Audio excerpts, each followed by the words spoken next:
Love, ba't hindi mo pa inuubos to? Sige na, ubusin mo na para makapahinga ka.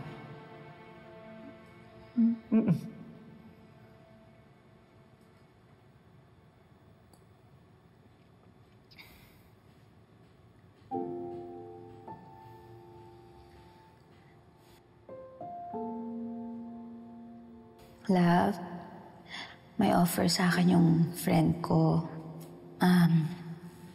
Magna-nurse daw sa Middle East. Malaki yung sweldo. Makakabayad na tayo sa lahat ng utang natin. Love, huwag mo nang problemahin yan. Ako na ang susolusyon dun. Love, mag-asawa tayo. Magkasama tayo sa hirap at ginhawa. At saka, kahit wala ako dito, nandiyan si Lourdes. Siya na yung bahalang mag-alaga kay Baby Yana. Basta ang importante, makakaahon tayo.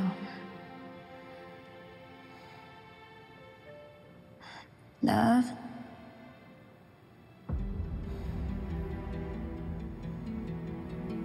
Love?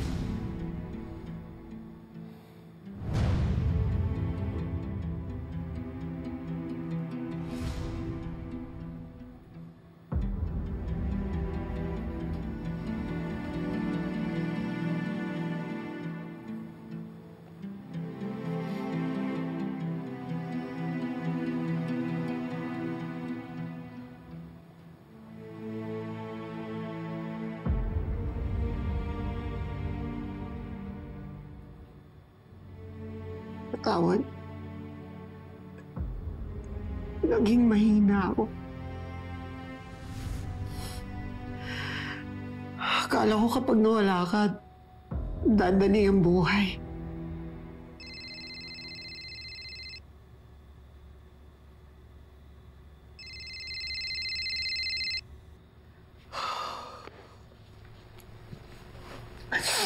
Hello, sino to?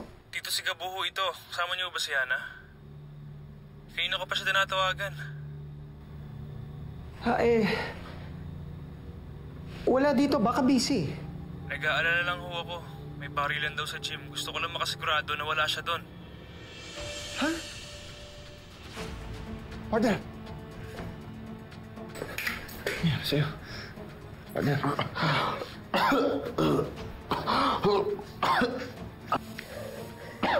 Dispatch, may biktima rito. Requesting PNS ASAP. Sa pangarap yung buhay ni Liv, papatayin siya ni Ninong. Papatayin ni Ninong si Liv. Magpadala kayo ng tulong. Magpadala kayo ng tulong. Sir, okay lang. Sir, delikado dyan, sir. Sir, baka pwede... Andito ba si Yana? Sa loob. Andito si Yana, di ba? Sa loob. Sir, bawal ka, sir. Kailangan ako ni Yana. Sir, hindi pwede, sir. Bawal ka. Kailangan ako ni Yana. Sir, delikado rito, sir. Yana! Sir, dito lang kayo, sir. Yana! Kala muna kayo. Sir, bawal nga, sir. How many more do I have to kill, Liv? 1, 2, maybe 3. Ala! Pabida ka, no? Ha? Ano, sige! Liv, now is not the time to magpaka-hero, okay? Liv, if anything happens to you, family's not gonna forgive me. That's why I have to go. At least one of us has to survive para kay Amelie. Okay, she needs you, okay? So stay here. Ako, sabi ko si Tito Leonard. No, Liv. Let me there, no. Ano ba? He has to stop killing innocent people. And I'm the only one who can stop him. I have to go.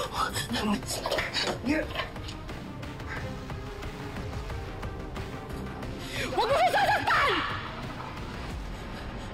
Huwag mo siyang sasaktan! Wow!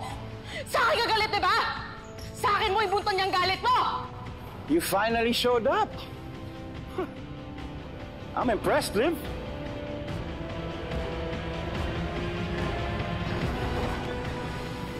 siya lumabas? Lumabas na ako ng tawa ni Liam. Ba't siya lumabas? Ba't siya lumabas? Ba't siya lumabas yan? Now I know why Zach fell in love with you. Dahil matapang ka, palaban, walang inuurungan. Tikilan mo na yung mga tao dito. Huwag ka mandamay ng mga inosente. Inosente? Like you? Liv, you may look it, you may sound like one, not innocent. Is that it? Nandito kayo para manggulo? Ha? Para pagbintangan ako sa pagkamatay ng anak ninyo? You did it, Liv. You killed my son. Sinabi sa akin ng investigador. Sinabi sa akin lahat, so I know everything. Yung mga kaibigan mo nga eh, yung so-called friends, sila mismo ang naglaglag sa'yo. Speaking of, where are they? Yana! Huwag siya silang gagalawin! Sugar! Huwag mo silang gagalawin! Wow, talaga proprotektahan mo pa sila? Ha? Inipit sila ni Inspector Georgia at napilitan silang ituro ako. Do you really believe that you are gonna go to heaven pag protektahan mo sila? Ha? Sila mismo nagsabi ikaw naglasong kay Zach. My son is better off without you in his life. Now! No.